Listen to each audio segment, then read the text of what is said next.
We are in the labor room now.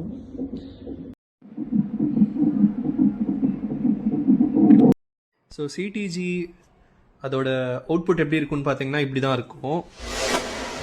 Hi all, இன்றைக்கி நாங்கள் 37th வீக்கோட ஸ்கேனுக்கு போயிட்டுருக்கோம். So போகிற வழியில் அப்படியே பார்த்தீங்கன்னா மஜாவாக ஒரு இளநியை ஒன்று போட்டோம். குழுன்னு வண்டி எடுத்துன்னு கிளம்ப போகிறோம். Stay tune.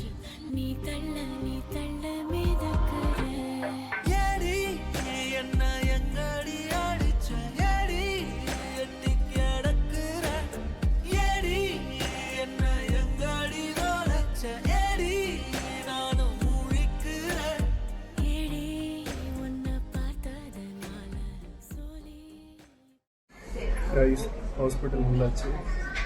பக்கின்னு இருக்குது. டாக்டர் என்ன சொல்ல போகணும்னு தெரியல. வெயிட்டிங். மண்டேங்கிறதுனால ஃபுல் கூட்டம். எவ்வளோ நேரம் ஆக போகுதுன்னு தெரியல. So fingers crossed. Hi guys, நாங்கள் இன்னைக்கு இப்போது ஸ்கேனுக்கு போகிறோம். இன்னைக்கு ஹாஸ்பிட்டல் போயிட்டு வந்துட்டோம். So doctor fingers cross 37 weeks cross ஆயிடுச்சுன்னு சொல்லியிருக்காங்க. அண்ட் நேற்றுக்கு ஒரு சிடிஜி எடுத்து பார்த்தாங்க. So baby heart beat first கம்மியாக இருக்குன்னு சொல்லிட்டு திரும்ப எடுத்தாங்க. ஸோ அதுக்கப்புறம் எல்லாம் நார்மல்னு சொல்லிட்டாங்க. ஸோ இன்னைக்கு ஸ்கேனுக்கு போகிறோம்.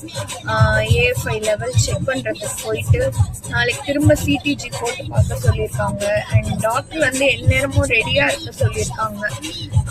பேக் பண்ணி எல்லாத்தையும் வச்சுக்க சொல்லியிருக்காங்க. 2 to 3 days, மேபி இன்னும் ஒரு 1 வீக்குள்ளே டெலிவரி ஆகிடும் அப்படின்னு சொல்லியிருக்காங்க. Guys, fingers crossed. எப்படி போகுதுன்னு பார்க்கலாம். இப்போ நாங்கள் ஸ்கேனுக்கு போயிட்டு என்னென்னு அப்டேட் பண்ணுறோம். ஸ்கேன் சென்டருக்கு வந்தாச்சு. வேற என்ன, ஸ்கேன் எடுக்க வேண்டியது தான். காய்ஸ், ஸ்கேன் முடிஞ்சிச்சு. வீட்டுக்கு வந்துட்டோம். அண்ட் இது 37th week scan. Water level check பண்ணுறதுக்காக போனோம். So we got the scan results. நாளைக்கு ஹாஸ்பிட்டல் போயிட்டு டாக்டர்கிட்ட செக் பண்ணணும். So eagerly waiting for the baby, the golden baby. So guys, நாங்கள் சிடிஜி எடுக்க போயிருந்தோம். சிடிஜியில் பார்த்தீங்கன்னா அந்த ரிப்போர்ட்டை பார்த்துட்டு மறுபடியும் நீங்கள் எடுக்கணுங்கிற மாதிரி சொல்லி பயமுறுத்திட்டாங்க. அதுக்கு ஏன் பயமுறுத்தினாங்கிறதுக்கு ரீசன் நான் இப்போ உங்களுக்கு காட்டுறேன். உங்களுக்கும் இந்த மாதிரி ஸ்கேன் இருந்துச்சுன்னா டாக்டர்கிட்ட மறுபடியும் ரீசெக் பண்ண சொல்லுங்கள். ஆக்சுவலி என்னன்னா, அன்னைக்கே சிடிஜி 2 டைம் எங்களுக்கு எடுத்தாங்க. ஃபர்ஸ்ட் டைம் எடுத்தாங்க ஃபர்ஸ்ட்டு. அதுக்கப்புறம் திரும்ப லன்ச் சாப்பிட்டுட்டு ஒரு டைம் எடுத்துட்டு அதுக்கப்புறம் டாக்டர் செக் பண்ணாங்க. செக் பண்ணிட்டு ஓகே அப்படின்னு சொல்லிட்டு தான் அனுப்புனாங்க. ஆனால் திரும்ப லைக் 1 day விட்டு 1 day வரணும் அப்படின்ற மாதிரி சொல்லியிருந்தாங்க. ஸோ திரும்ப நாங்கள் இன்னைக்கு போயிட்டு அந்த சிடிஜி எடுத்துகிட்டு வந்தோம். ஸோ அது எதனால நாங்கள் திரும்ப எடுத்தோன்ற ரீசன் நான் உங்களுக்கு இப்போது காட்டுறோம். நாங்கள் ஸோ சிடிஜி அதோட அவுட்புட் எப்படி இருக்குன்னு பார்த்தீங்கன்னா இப்படி தான் இருக்கும். இதெல்லாம் டீசலரேஷன்னு சொல்கிறாங்க. இங்கே அந்த லைன்லேருந்து கீழே போகிறது. இங்கே ஒரு வாட்டி போயிருக்கு, இங்கே ஒரு வாட்டி போயிருக்கு. சேம் வே பார்த்தீங்கன்னா இங்கே ஒரு வாட்டி போயிருக்கு, இங்கேயும் போயிருக்கு.